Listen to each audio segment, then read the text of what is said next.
So what I want to talk about today on the show, or on the episode here, is, as usual, talking about Tesla and what's going on with Tesla and what I just went through with getting this Model 3 serviced, and went to a service center in Connecticut. So I'm going to engage my full self-driving for my trip here. So let's go ahead and get started with that. And here we go. So I'm not sure why it's hesitating, but I'm gonna touch the gas pedal here and encourage it to get going and see if it gets going. So I'm actually pushing on the gas pedal right now. Not exactly what I wanted to talk about, but it does seem to hesitate on getting started. This is the 12.6.4 full self-driving release. And so I'm about to get on the freeway here, but really what I wanted to talk about was I took the car in for service to a service center about an hour from here, and I had to get my windshield replaced. I got hit by a rock while I was on the road driving a while back, and it created this big massive crack in my windshield that started all the way at the top above the mirror, right at the edge of the windshield, and it started to go all the way down right in front of the 3 cameras that are in the windshield here, and it was continuing to go down. So I was worried that it was going to really kind of split the windshield in half at the trajectory that it was going. So I took it in, I scheduled it all through the mobile app, and I'll bring that experience up on the screen here a little bit. I think I screenshotted a couple of the screenshots so you can kind of see what that process is if you haven't taken your car into a Tesla service center. But it was a wonderful experience, I have to say. Getting it booked through the Tesla app, and then getting it scheduled, and then just the hand-holding that Tesla had with the process of managing when the car needed to be there and what I needed to do when I got there was pretty seamless. But what was really special about the experience at the Tesla Center is that, number one, it wasn't crowded and a lot of people. It was actually very sparse. There weren't that many people there. And that was during the time when there was some nervousness about going to any kind of Tesla facility because of the dangers of the crazy anti-Tesla people out there that were attacking Tesla kind of demonstration centers and service centers around the country. And just 3 days prior to going to the Tesla Center to take my car in about a week ago, there was a scheduled protest that was scheduled through, and I saw it in the app that they have to schedule these protests.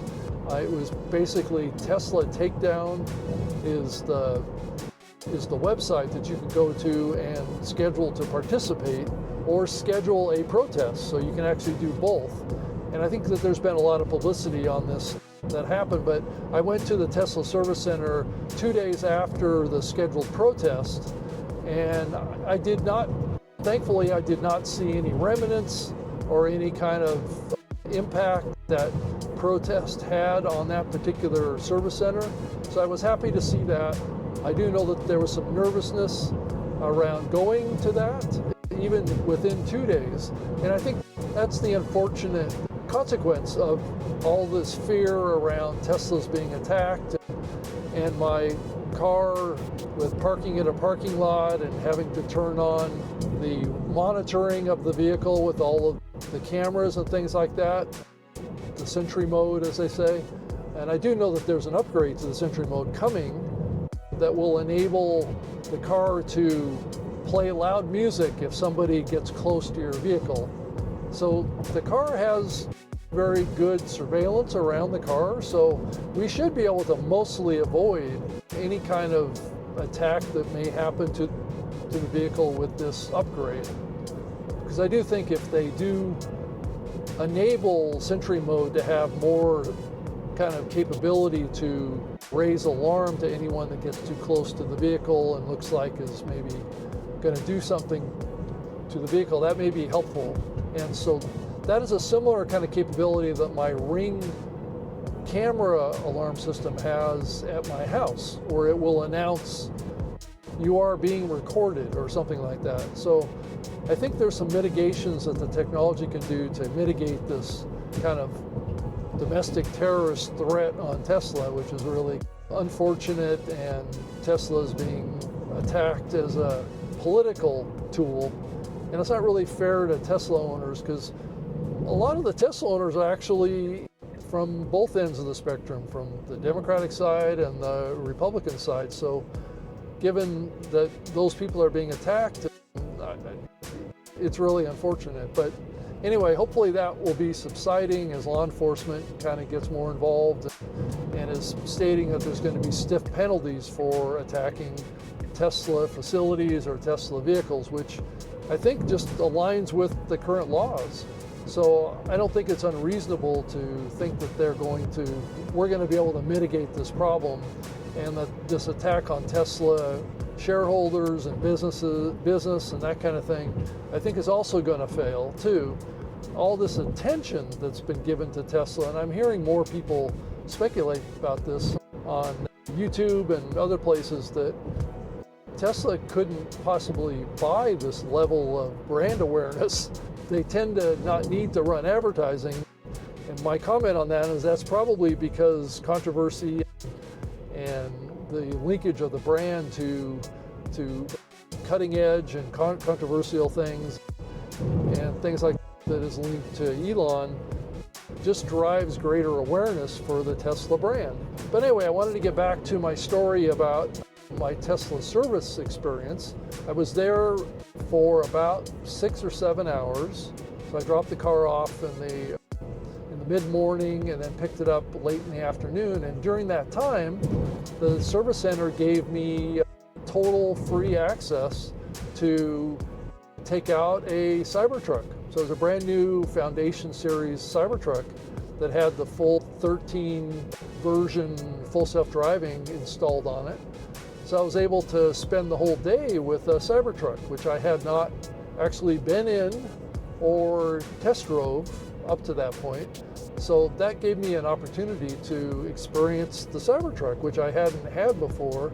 And I have to say, I was tremendously impressed by the vehicle.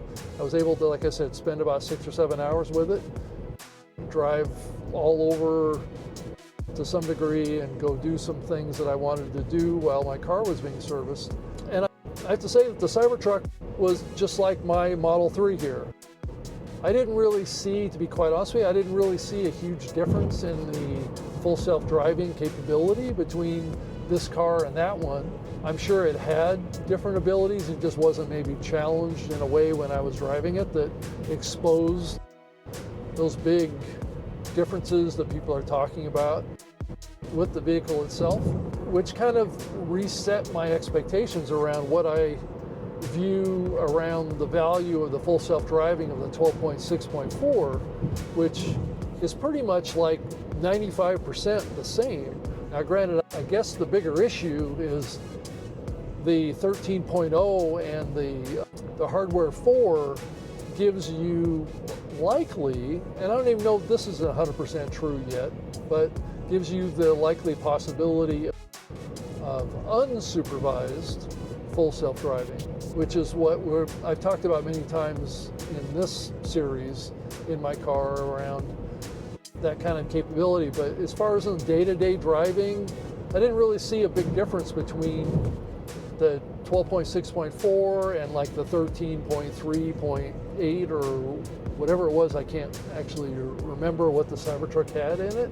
But I have to say that the build quality of the Cybertruck, there's a lot of people criticizing the Cybertruck for all sorts of reasons that generally probably are fairly unfounded. Now granted, I think the most recent one was panels possibly can fall off on the Cybertruck, those kind of stainless steel panels. And I have seen some videos where it shows people pulling off those panels that appear to be glued to the kind of frame of the Cybertruck, which was always termed as like a skeleton of sorts, a reinforced steel skeleton that just needed like a skin on it.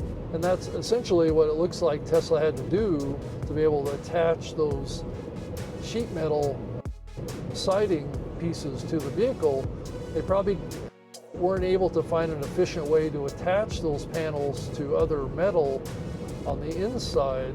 I'm curious to see what they come up with as far as being able to fix that problem in the future versions of the Cybertruck, to eliminate this kind of like maybe easily bunked gluing process, which is maybe a potential weakness for Tesla around their build quality.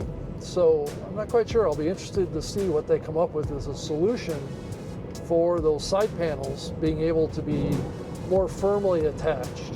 And maybe, I don't know how they're going to do that, so we'll have to see. I will be curious to see what that is. But I had the Cybertruck for, like I said, for that whole day, and then I took the Cybertruck back to the dealer when they notified me in the app that my car was ready. So the windshield had been replaced. They actually did a replace on an O-ring at the rear of the vehicle. It wasn't specifically clear on what the O-ring was that they replaced. So I wasn't exactly sure on that. And so I think that's the majority of what they did in the vehicle. I think they also checked my tires. I've had about 24,000 miles on the original tires on this car, and the Tesla dealer told me that I didn't have any problems with the tires. The wear at 24,000 miles was good. I've done a couple of tire rotations on the car, on the Model 3. I'm not talking about the Cybertruck here, but it appears to have done the wear and tear of the tires has been good. I don't drive the car a lot. 25,000 miles for what's coming up here, I think, is a 3-year-old car. I think as of this month, it's 3 years old. I bought it back in March of 2022, so I guess that would make it a 3-year-old vehicle.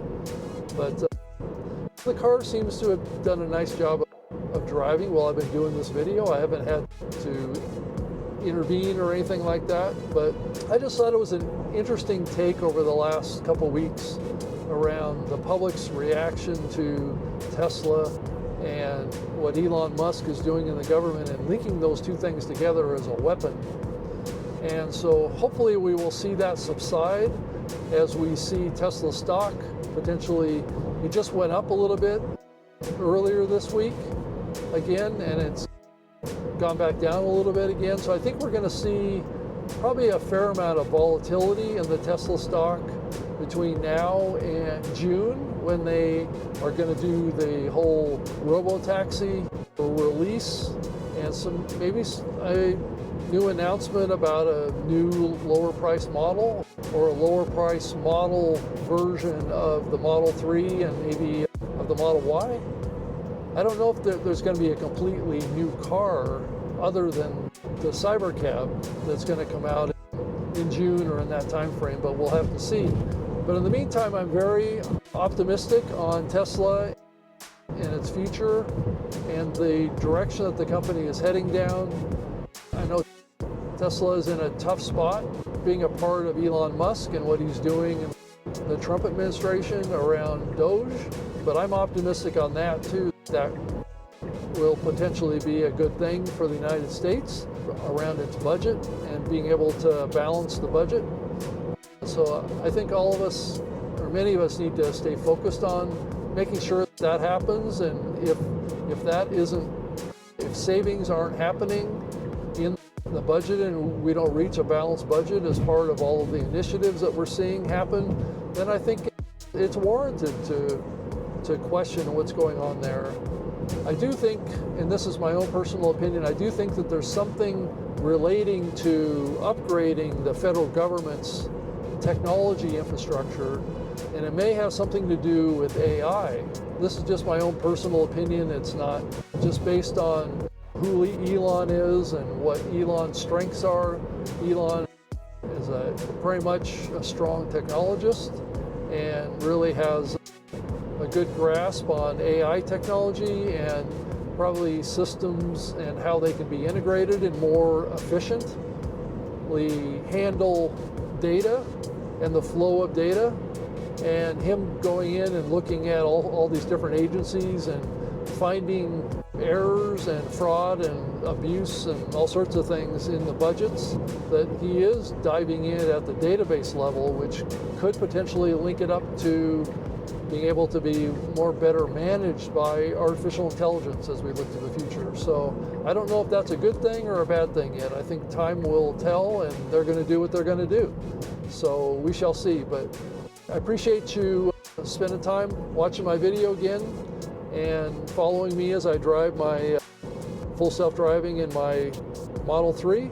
And if you're a Tesla owner, I would really encourage you to stay optimistic and stay hopeful and stay supportive of the Tesla brand and the potential that it has to make our world better.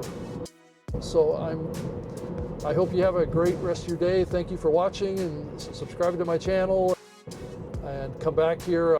I publish regular content on the channel, and I'll also push out some shorts about this particular episode too, as I think I talked about a lot of important topics with the Tesla brand and the Tesla full self-driving stack. So thank you so much for watching, and I appreciate it.